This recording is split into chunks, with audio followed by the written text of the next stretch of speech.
வழக்கறிஞர் அணி பல, அதாவது 1070 என் கட்சி ஆரம்பிச்ச முதல்ல பார்த்தீங்கன்னா சோதனைகளை சந்திக்கிறது.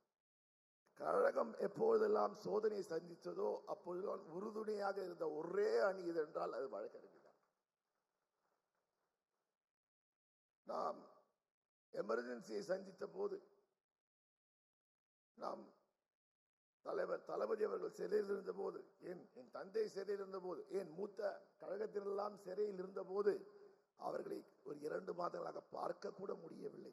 ஏனால் எமர்ஜென்சின்னு பயந்து ஒவ்வொரு பக்கம் தள்ளி தெரிக்க ஓடினான்.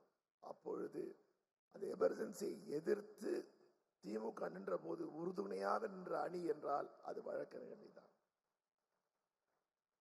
எமர்ஜென்சி சந்தித்து நாம் வெற்றி பெற்று வந்தோம். ஆனால் நமக்கு சாதகமாக நாம் எதிர்பார்த்த மக்கள் தீர்ப்பு நமக்கு வரவில்லை.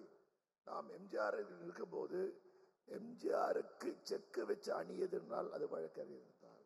அந்த பல்கேரியா கப்பல் ஊழல் என்று சொன்னால் அதை வெளிப்படுத்தி எம்ஜிஆரே தூங்க முடியாமல் ஒரு அதிமுகவுக்கு ஒரு சலசலப்பை ஏற்றியது யார் என்றால் அது வழக்கறிஞர். அது மட்டுமல்ல, இந்தியாவிலே சரித்திரம் படைத்த கட்சி இது என்றால் திமுக. என்ன மாதிரி சரித்திரம்?